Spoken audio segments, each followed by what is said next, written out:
Es un privilegio para mí en esta mañana compartir con ustedes. Ok, si alguien le puede dar continuar, por favor. Ahí está. Ok, en esta mañana quisiera comenzar haciéndoles una pregunta.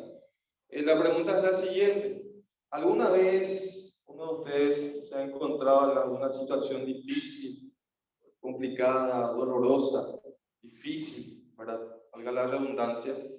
Y en medio de esa situación se pusieron o se dispusieron a alabar al Señor. Esa es la pregunta que les hago, a ver si alguien me dice sí, yo, difícil, ¿verdad? Yo realmente, personalmente, tengo la experiencia de decirles que en tiempos difíciles, en tiempos complicados, realmente me ha costado alabar a Dios, ponerme a cantar, ¿verdad, Señor? Por la situación por la cual estoy atravesando, ¿verdad? Bueno, el pasaje bíblico en Hechos 16, capítulo 16 en adelante, tenemos una situación bastante peculiar. No es nuestro pasaje principal, estoy dando una introducción, ¿verdad? Hechos 16, versículo 16 en adelante, cuando el apóstol Pablo se encontraba prisionero con Silas en el fondo de la cárcel, ¿verdad? Por predicar de su fe en Jesús, predicar el evangelio de la salvación. En el calabozo, lo más adentro de la cárcel de Filipos. Filipos era una ciudad, era una colonia romana y se encontraba al sur de Macedonia. Con los pies en el cepo, con el grillete en los pies y con sus espadas heridas por los azotes que habían recibido. En el versículo 25 leemos que dice: a medianoche comenzaron a cantar a Dios y los presos los oían. Entonces de repente sobrevino un gran terremoto y al instante, ¿qué pasó? Se abrieron todas las puertas y las cadenas de todos se soltaron. Era una situación bastante complicada por la cual estaba atravesando Pablo, el apóstol y Silas. Pero cuando el panorama es aún más oscuro y complicado, pareciera ser, ¿verdad? Es necesario, hermanos, depositar nuestra confianza en Dios. En esta mañana veremos confianza en tiempos difíciles. Repito, confianza en tiempos difíciles. Como primer punto vamos a ver que la realidad de las pruebas, vamos a ver primeramente, mejor dicho, ¿verdad? La realidad de las pruebas. ¿Qué realidad tiene esto de las pruebas, ¿verdad? Primero podemos ver y vamos a ver que aparecen por voluntad de Dios o como consecuencia de nuestras malas decisiones. Repito, aparecen por voluntad de Dios o como consecuencia de nuestras malas decisiones. Les invito a abrir sus Biblias en el libro de Lucas, capítulo 23. Lucas 23. Me pongo los lentes porque ya no tengo 18 años. Los años pasan y uno va envejeciendo, ¿verdad? Pero me falta mucho todavía para eso. Lucas capítulo 23, versículo 26 en adelante leo. Dice, el título que tiene la Reina Valera dice: Crucifixión y muerte de Jesús. Y llevándole tomaron a cierto Simón de Cirene que venía del campo y le pusieron encima la cruz para que la llevase tras Jesús. Y le seguía gran multitud del pueblo y de mujeres que lloraban y hacían lamentación por él.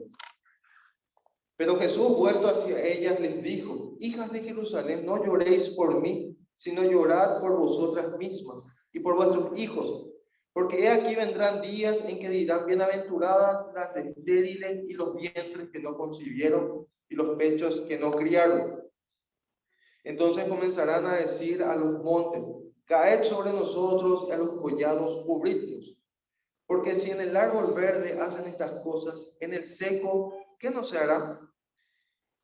Llevaban también con él a otros dos, llevaban también con él a otros dos que eran malhechores para ser muertos. Y cuando llegaron al lugar llamado de la Calavera, le crucificaron allí y a los malhechores, uno a la derecha y otro a la izquierda. Y Jesús decía: Padre, perdónalos porque no saben lo que hacen. Y repartieron entre sí sus vestidos y echando suertes. Y el pueblo estaba mirando, y aún los gobernantes se burlaban de él diciendo: a otro salvó, sálvese a sí mismo, si este es el Cristo, el escogido de Dios. Los soldados también le escarnecían, acercándole y presentándole vinagre, y diciendo: si tú eres el rey de los judíos, sálvate a ti mismo. Había también sobre él un título escrito con letras griegas, latinas y hebreas: este es el rey de los judíos. Y uno de los malhechores que estaban colgados le injuriaba diciendo: si tú eres el Cristo, sálvate a ti mismo y a nosotros. Respondiendo el otro, le reprendió diciendo: ¿ni aún temes tú a Dios estando en la misma condenación? Nosotros, a la verdad, justamente padecemos, porque recibimos lo que merecieron nuestros hechos, mas este ningún mal ha hecho o hizo. Y dijo a Jesús: acuérdate de mí cuando vengas en tu reino. Entonces Jesús le dijo: de cierto te digo que hoy estarás conmigo en el paraíso. Cuando era como la hora sexta, hubo tinieblas sobre toda la tierra hasta la hora novena, y el sol se oscureció y el velo del templo se rasgó por la mitad. Entonces Jesús, clamando a gran voz, dijo: Padre, en tus manos encomiendo mi espíritu. Y habiendo dicho esto, expiró. Cuando el centurión vio lo que había acontecido, dio gloria a Dios diciendo: verdaderamente este hombre era justo. Y toda la multitud de los que estaban presentes en este espectáculo, viendo lo que había acontecido, se volvían golpeándose en el pecho. Pero todos sus conocidos y las mujeres que la habían seguido desde Galilea estaban lejos mirando estas cosas. El Señor bendiga su palabra que hemos leído en esta mañana. Y bien, como primer punto habíamos dicho que veremos la realidad de las pruebas, ¿verdad? Primero, decimos con respecto a esto que las pruebas aparecen por voluntad de Dios o como consecuencia de nuestras malas decisiones. El versículo 26 y 27, yendo de vuelta al pasaje, dice: y llevándole tomaron a cierto Simón de Cirene, que venía del campo, y le pusieron encima la cruz para que la llevase tras Jesús. Y le seguía gran multitud del pueblo y de mujeres que lloraban y hacían lamentación por él. Podemos decir y mencionar con respecto al pasaje que este tal vez es uno de los momentos más difíciles o dolorosos, mejor dicho, de los relatos bíblicos, del relato bíblico en sí, de la Biblia en sí, tomándolo como un todo, ¿verdad? Era doloroso para Jesús por la situación por la cual estaba atravesando. Era llevado para ser crucificado. Para sus discípulos, viendo a su maestro sufrir esta situación. Y también para todas aquellas personas que seguían al maestro. Era un momento difícil. Pero hay una realidad con respecto a él. Jesucristo estaba haciendo la voluntad del Padre. ¿Y cuál era esa voluntad? Entregar su vida en sacrificio por todos nosotros. En algunas situaciones de nuestra vida, nosotros mismos pasamos por situaciones complicadas o difíciles. Pasamos momentos críticos. Pero muchas veces estas situaciones por las cuales estamos atravesando son consecuencias de nuestras malas decisiones. Por dar un ejemplo, en el libro de Números, capítulo 10, Números 10, leo rápidamente, Números 20, versículo 12 dice: sin embargo, el Señor le dijo a Moisés y a Aarón: puesto que no confiaron lo suficiente en mí para demostrar mi santidad a los israelitas, ustedes no los llevarán a la tierra que les doy. Yendo al contexto del pasaje, recordamos que el Señor había dicho a Moisés: llevarles junto a la roca, hablar a la roca y fluirá agua. Pero Moisés, me pongo en su lugar a lo mejor de la rabia, porque el pueblo no confiaba en Dios. Con la vara, golpeó la roca y fluyó agua. La consecuencia, ¿cuál era? No iban a ver la tierra prometida, no iban a llevar al pueblo, a hacer llegar al pueblo a la tierra prometida. La realidad de las pruebas es que a veces aparecen ¿Por voluntad de Dios o por nuestras malas decisiones? Y Moisés es uno de los ejemplos que encontramos en la Biblia. También podemos decir que la comunión con Dios es lo que realmente nos fortalecerá en medio de estas pruebas. Los versículos 28 al 30 dicen: pero Jesús, vuelto hacia ellas, les dijo: hijas de Jerusalén, no lloréis por mí, sino llorad por vosotras mismas y por vuestros hijos. Porque he aquí vendrán días en que dirán: bienaventuradas las estériles y los vientres que no concibieron y los pechos que no criaron. Entonces comenzarán a decir a los montes: caed sobre nosotros, y a los collados: cubridnos. Porque si en el árbol verde hacen estas cosas, en el seco, ¿qué no se hará? Jesús se da la vuelta y ve el panorama a su costado o atrás suyo y ve gente llorando. ¿Cuál es su reacción? Le dice a estas mujeres: clamen por ustedes y por sus hijos. Pues si esto hacen con el árbol verde, refiriéndose a sí mismo, ¿cuánto peor será lo que harán con el seco? Jesucristo estaba diciendo más o menos esto: si esto hacen con el inocente, consigo mismo, ¿qué pasará con los culpables? Lo que Jesucristo estaba haciendo aquí era haciendo una profecía, estaba profetizando con lo que iba a acontecer con Jerusalén más adelante. Vendrían tiempos de destrucción para Jerusalén. La comunión sincera con Dios es lo que realmente nos fortalece en los tiempos difíciles. Jesús llama a estas mujeres, le dice: hijas de Jerusalén, en el versículo 28. Estas mujeres eran personas que venían de Galilea hasta Jerusalén. Eran nada más que observadoras locales, gente que estaba de pasada, estaban mirando lo que estaba pasando, ¿verdad? Pero lo que él realmente estaba viendo, que lo que estaban haciendo era llorar, que echaban lágrimas de dolor por el reo o por la persona que estaba siendo condenada, estaba siendo llevada a la crucifixión. Realmente no eran sufrimiento o lágrimas de arrepentimiento. Hermanos, es crucial, importante, fundamental que mantengamos nuestra comunión firme en tiempos difíciles. Les doy un texto: Efesios 6, capítulo 6, versículos 10 y 11. Efesios 6, versículos 10 y 11 dice lo siguiente, en una versión diferente, no la Reina Valera, dice: fortaleceos en el Señor, tomad toda la armadura de Dios para que podáis resistir en el día malo. Para que podáis resistir en el día malo y permanecer firmes. La Reina Valera dice: por lo demás, hermanos míos, fortaleceos en el Señor y en el poder de su fuerza. Vestidos de toda la armadura de Dios para que podáis estar firmes contra las acechanzas del diablo. Debemos estar firmes, sostener nuestra comunión con Dios en todo tiempo. No solamente en los momentos difíciles o complicados, en todo tiempo.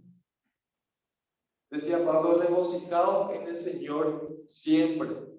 Otra vez os digo, regocijaos.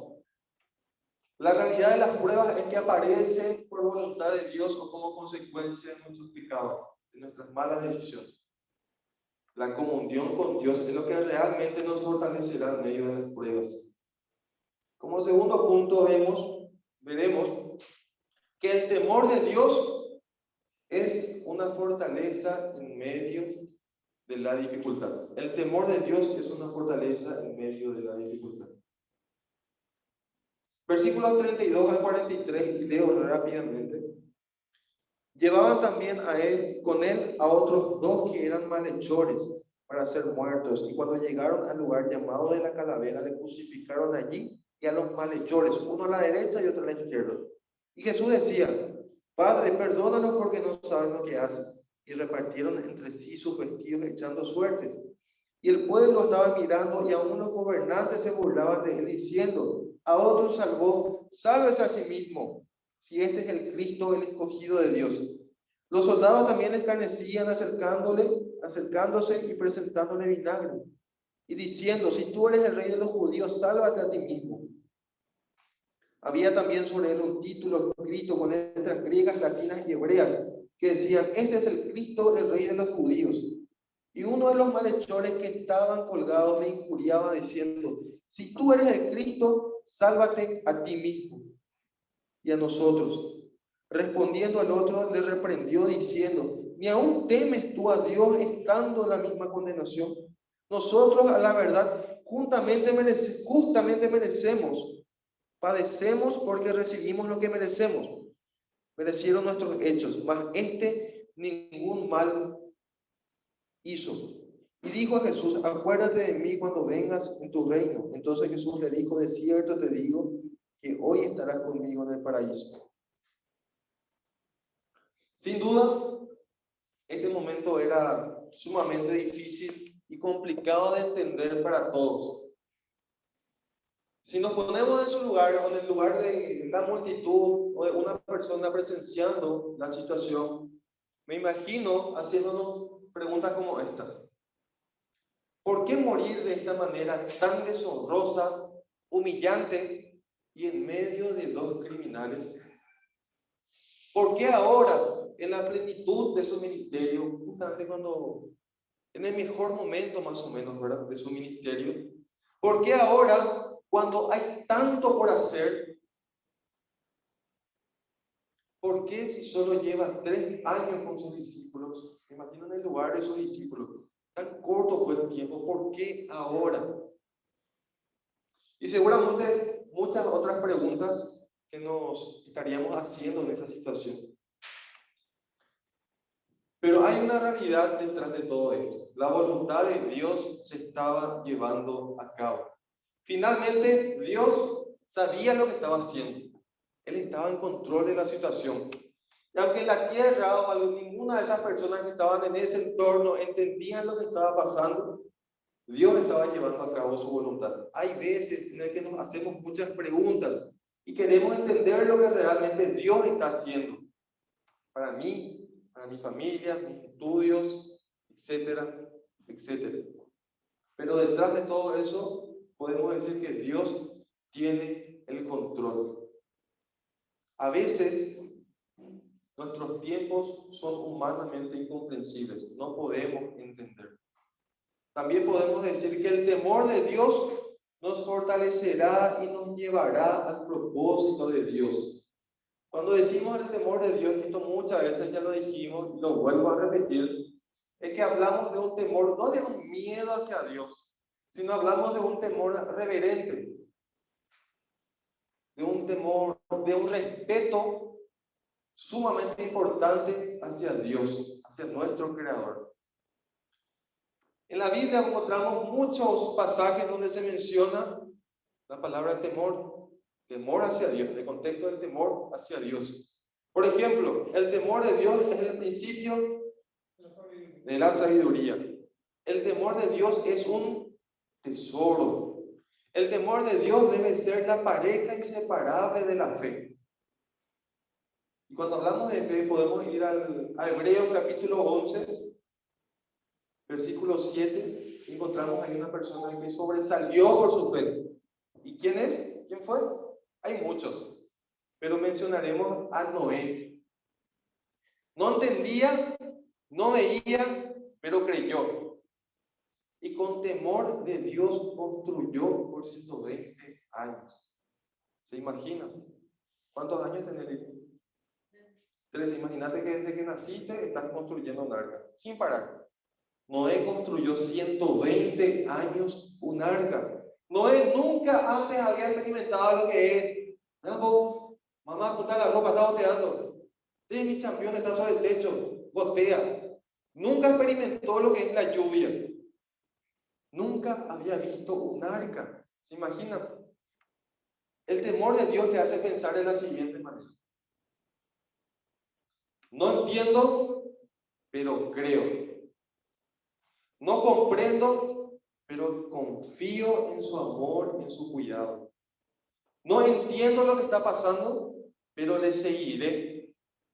No comprendo, pero le voy a obedecer. Esa debería ser nuestra actitud.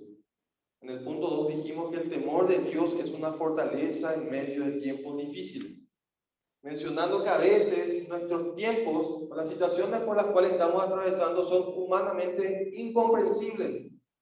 El temor de Dios nos fortalecerá y nos llevará al propósito de Dios. Noé buscó hacer la voluntad de Dios por 120 años y vio, al culminar de construir el arca, vio lo que Dios le había prometido. No va a llover y llovió. No solamente llovió, un diluvio. Toda la tierra fue inundada.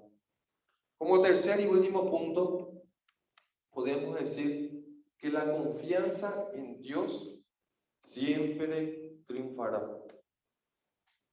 Con respecto a esto podemos decir que Dios siempre nos lleva al cumplimiento de su voluntad. Versículos 44 y 46 dicen lo siguiente: cuando era como la hora sexta, hubo tinieblas sobre toda la tierra hasta la hora novena, y el sol se oscureció, y el velo del templo se rasgó por la mitad. Entonces Jesús, clamando a gran voz, dijo: Padre, en tus manos encomiendo mi espíritu. Y habiendo dicho esto, expiró. Dios usará muchas cosas para llevarnos al cumplimiento de su plan, para llevarnos al cumplimiento de sus propósitos en nuestra vida. En este caso vemos la crucifixión de nuestro Señor Jesucristo. Nuestra vida puede experimentar cambios por el camino, repentinos tal vez, incomprensibles, difíciles, quizás dolorosos, pero siempre al final comprobaremos una cosa: Dios es bueno. Jesús dijo: Padre, en tus manos encomiendo mi espíritu. La palabra encomiendo, traducida del griego, parakitemi, puede significar también lo siguiente: poner cerca de, confiar, obedecer o depositar. Jesús depositó su vida, ofreció su vida en sacrificio por cada uno de nosotros. Confió su vida totalmente en las manos del Padre. Jesús, como Dios, Él ya sabía lo que iba a pasar, pero nada quita de eso, conociendo igual lo que iba a pasar, las dificultades por las cuales Él estaba atravesando. Igual decidió pasar por esa tribulación, confiando plenamente en la voluntad del Padre. La confianza en Dios siempre triunfará. Dios siempre nos impulsa al cumplimiento de su voluntad. También podemos decir que cuando confiamos en Dios, cuando confías en Dios, la creación y los hombres le glorifican. El centurión romano, que aparece en este pasaje, en el versículo 47, dice: cuando el centurión vio lo que había acontecido, dio gloria a Dios diciendo: verdaderamente, verdaderamente, este hombre era justo. Y toda la multitud de los que estaban presentes en este espectáculo, viendo lo que había acontecido, se volvían golpeándose el pecho. El centurión romano era un gentil capitán que tenía a su cargo 100 soldados romanos. Dice que dio gloria a Dios, diciendo que verdaderamente este hombre era justo. Toda la multitud que le seguía y sus conocidos que venían a esta situación, a ver esta situación de Galilea y de otros lugares, vieron lo que había acontecido. ¿Qué fue lo que pasó? Jesucristo había muerto. Jesús, nuestro Señor, confió en el Padre Celestial, confió en sus promesas. Al tercer día resucitaría entre los muertos. 3 días después, sus discípulos, sus seguidores, todos los que estaban en su entorno, en su primer anillo, podríamos llamarlo así, vieron esta realidad. Jesucristo había resucitado. No podemos negar que realmente fueron días difíciles para todos. Para su madre, sus hermanos, sus discípulos, sus conocidos. El maestro había muerto. A veces no entendemos los caminos o los cambios por los cuales Dios nos está llevando o Dios nos somete, pero Él sabe lo que hace. Era necesario lo que estaba sucediendo. Nacería con todo esto, nacería la iglesia del Señor.